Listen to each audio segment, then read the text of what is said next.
Hi guys, I'll be reading the first section of Poet X.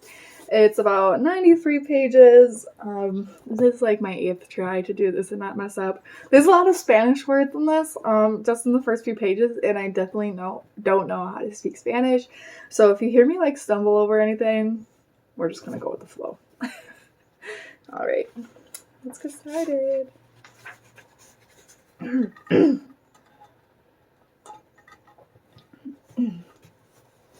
Friday, August 24th. Stoop sitting. The summer is made for stoop sitting, and since it's the last week before school starts, Harlem is opening its eyes to September. I scope out this block I've always called home. Watch the old church ladies, chanclas flapping against the pavement, their mouths letting loose a train of island Spanish as they spread he said, she said. Peep Patot from down the block as he opens the fire hydrant so the little kids have a sprinkler to run through. Listen to honking cabs and botched blaring from their open windows. Compete with basketballs echoing from the little park. Laugh at the Vejos, my father not included, finishing their dominoes tournament with hard slaps and yells of Capicu. Shake my head as even the drug dealers post up. Near the building, smile more in the summer, their hard scowls softening into glue-eyed stares in the direction of girls in summer dresses and short shorts. Ayo, Sayamara, you need to start wearing dresses like that. Shit, you'd be wifed up before going back to school. Especially knowing you church girls are all freaks. But I ignore their taunts. Enjoy this last bit of freedom and wait for the long shadows to tell me when Mammy is almost home from work, when it's time to sneak upstairs. Unhideable. I am unhideable. Taller than even my father, with what Mammy has always said was a little too much body for such a young girl. I am the baby fat that settled into D cups and swinging hips so that the boys who called me a whale in middle school now ask me to send them pictures of myself in a thong.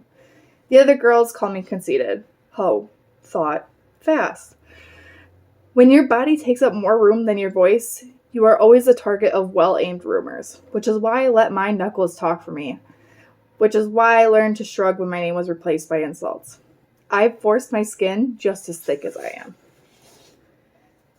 Mira muchacha is Mammy's favorite way to start a sentence. And I know I've already done something wrong when she hits me with a, look, girl.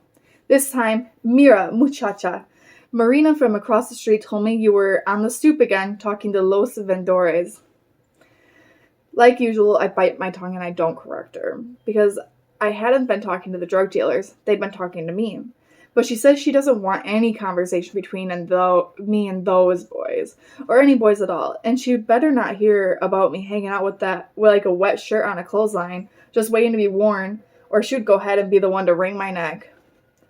Oiste? She asks, but walks away before I can answer. Sometimes I want to tell her the only person in this house who isn't heard is me. Names.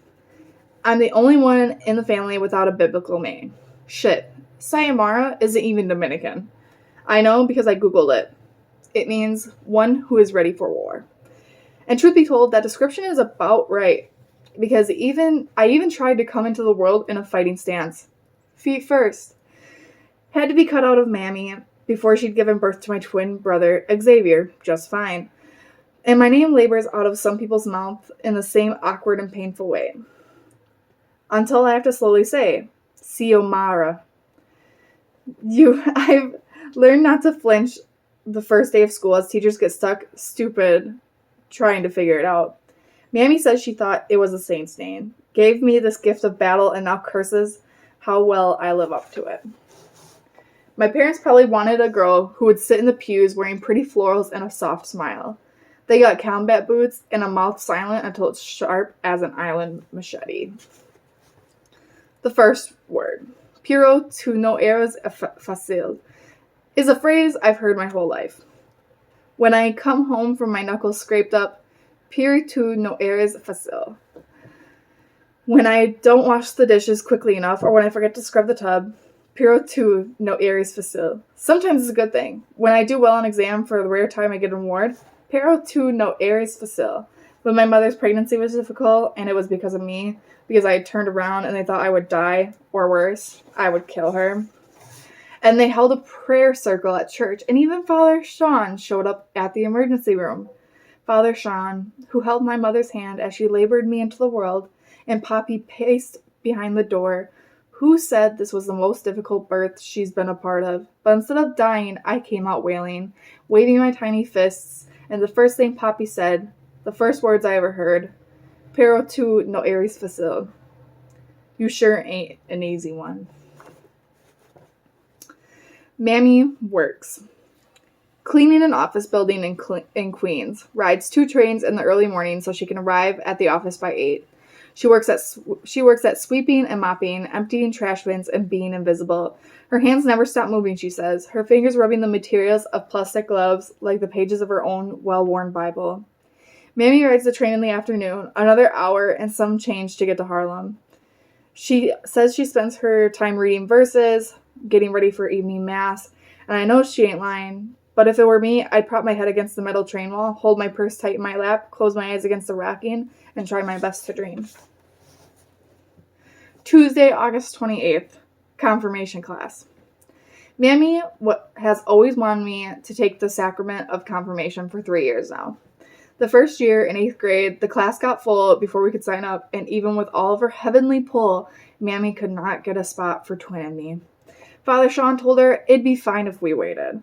Last year, Caridad, my best friend, extended her trip in the Dominican Republic right when we were supposed to begin the class, so I asked if I could wait another year. Mammy didn't like it, but since she's friends with Caridad's mother, Twin went ahead and did the class without me. This year, Mammy filled out the forms, signed me up, and marched me to church before I could tell her that Jesus feels like a friend I've had my whole childhood, who suddenly became brand new, who invites himself over too much, who texts me too much. A friend I just don't think I need anymore. I know, even writing that is blasphemous. But I don't know how to tell Mammy that this year, it's not about feeling unready. It's about knowing that this doubt has already been confirmed. God. It's not any one thing that makes me wonder about the capital G-O-D. About the Holy Trinity that don't include the Mother. It's all the things. Just seems as I get older, I began to really see the way that church treats a girl like me differently. Sometimes it feels all I'm worth is under my skirt and not between my ears. Sometimes I feel the turning of the other cheek could get someone like my brother killed.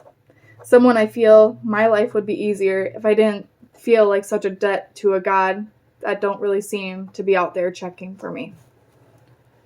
And that page kind of looks like this. It's a little bit staggered and different than the rest pages, so I don't know if that's some sort of like symbolism or anything. I'll continue.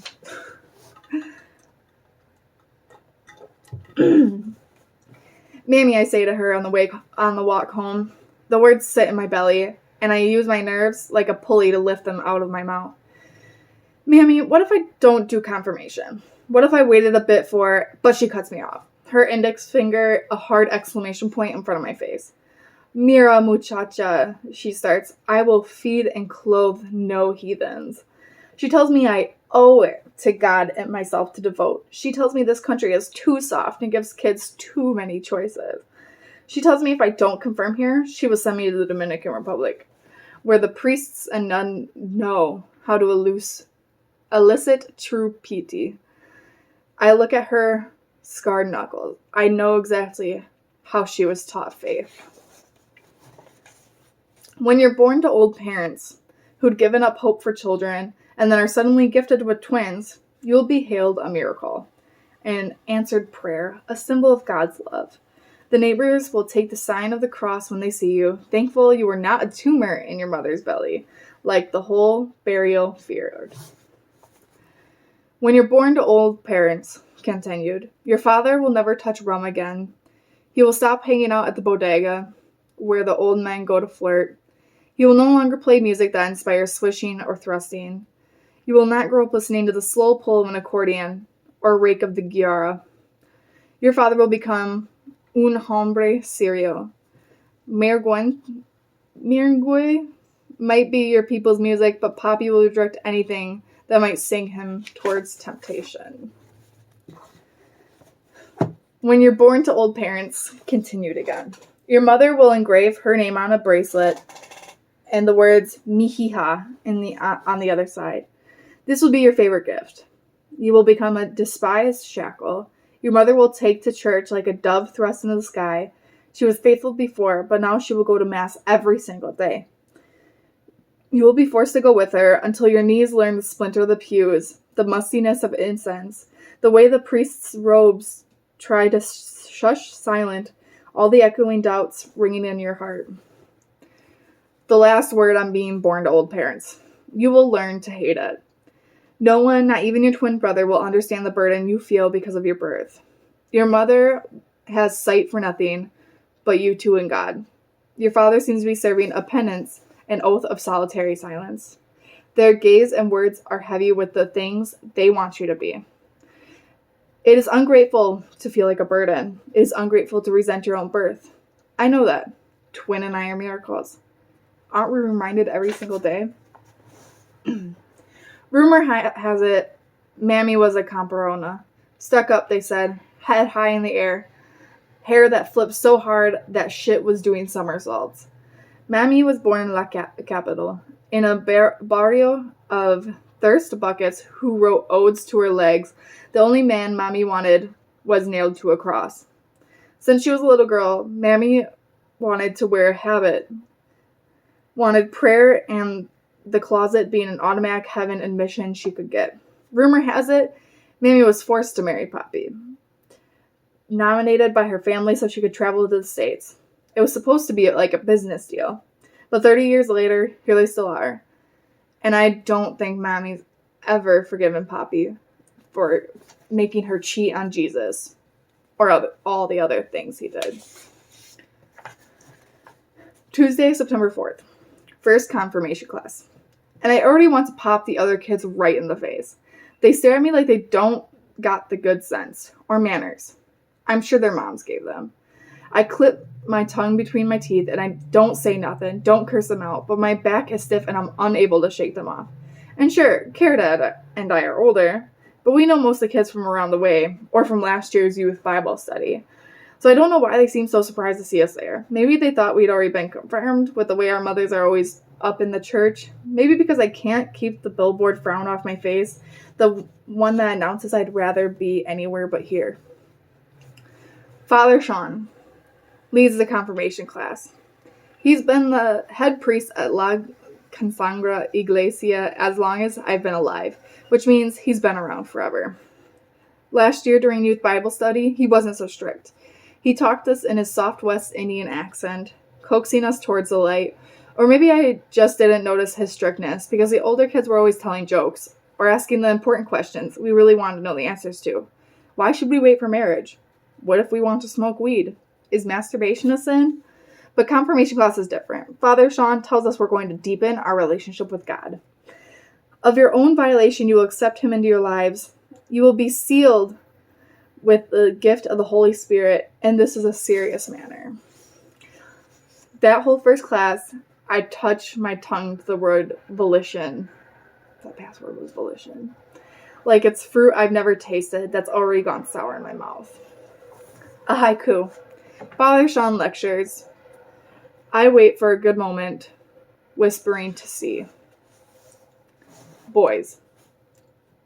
This one's like a conversation. Sorry, I don't want to read it and then like you guys like not understand what's going on. So X is San Maria and C is Caridad. X. You make out with any boys while you were in Dominican Republic? Girl, stop. Always talking about some boys. Well, if you didn't kiss nobody, why are you all red in the face? Zayamara, you know I didn't kiss no boy. Just like I know you didn't.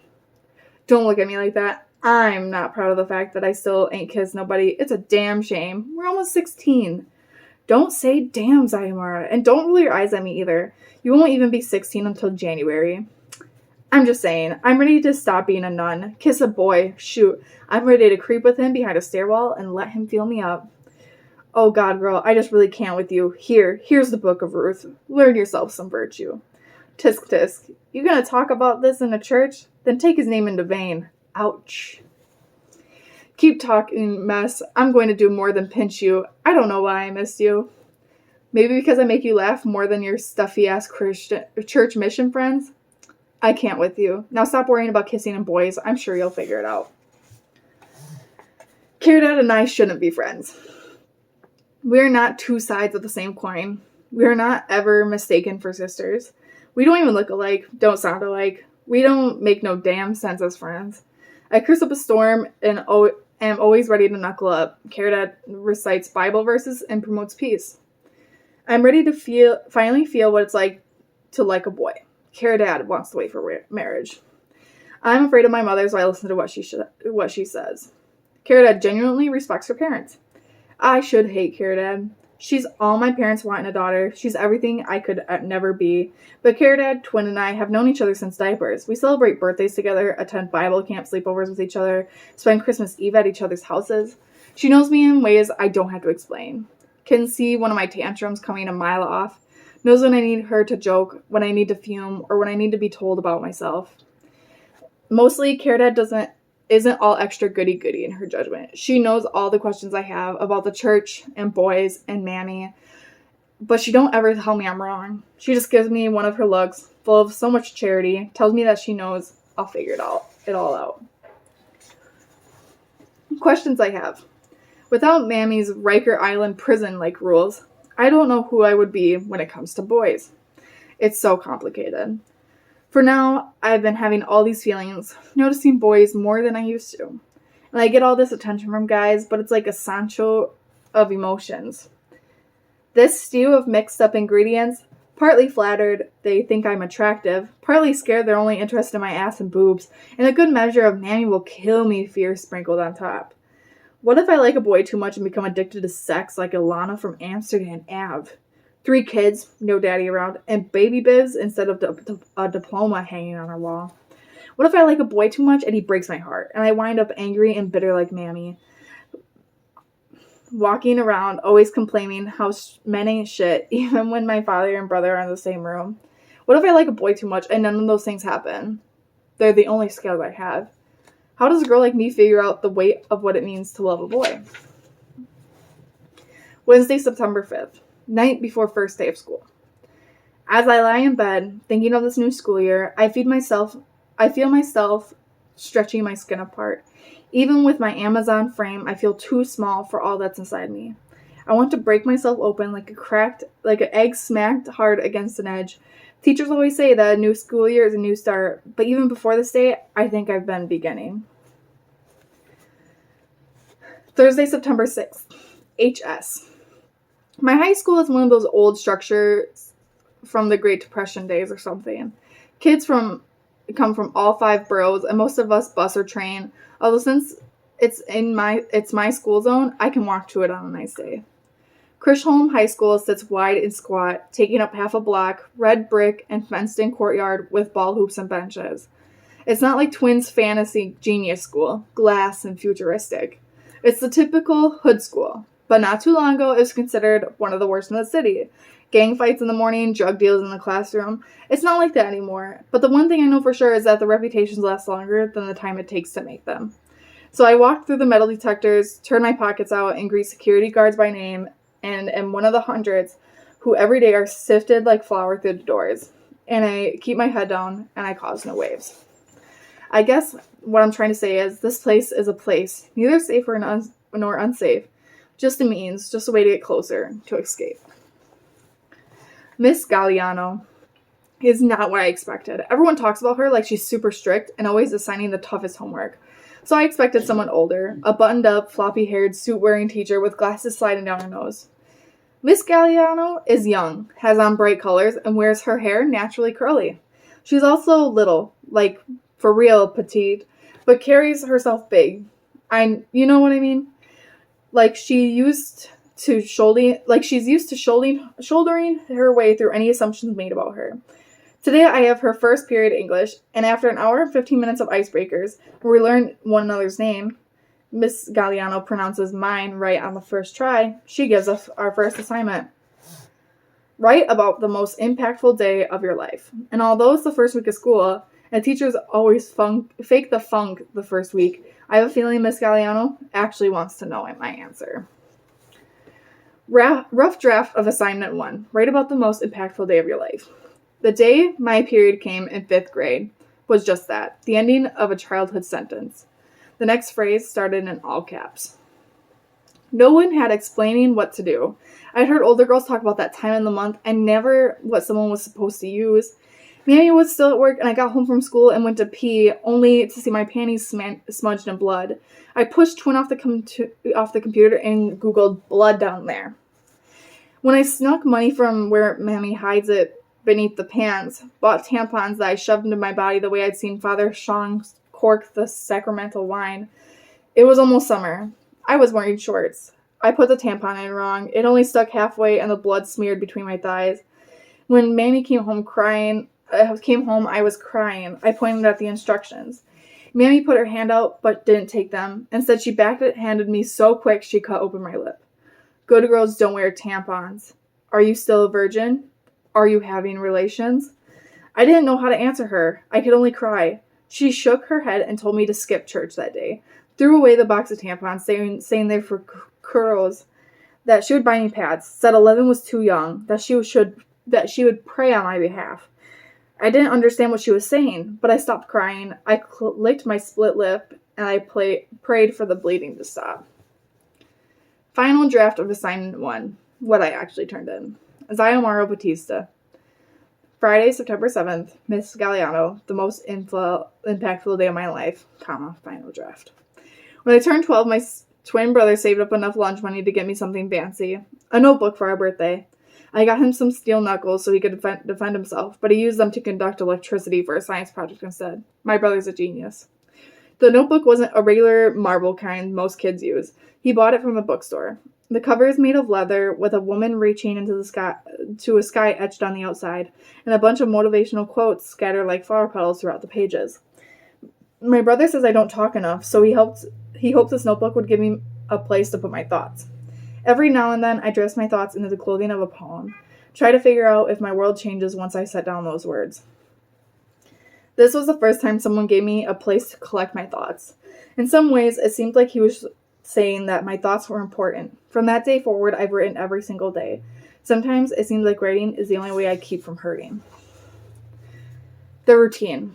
Is the same every school year. I go straight home after school, and since Mommy says that I'm a la niña de la casa, it's my job to help her out around the house. So after school, I eat an apple, my favorite snack, wash the dishes, and sweep, dust around Mammy's altar of La Virgen Maria, and avoid Poppy's TV if he's home, because he hates when I clean in front of it while he's trying to watch La Nauticas or a Red Sox game. It's one of those few things Twin and I argue about, how he never has to do half the cleaning shit that I do, but is still better liked by Mammy. He helps me when he's home, folds the laundry, and scrubs the tub, but he won't get in trouble if he doesn't. I hear one of Mammy's favorite sayings in my ear. Mira muchacha, life ain't fair. That's why we have to earn our entrance into heaven. Altar boy.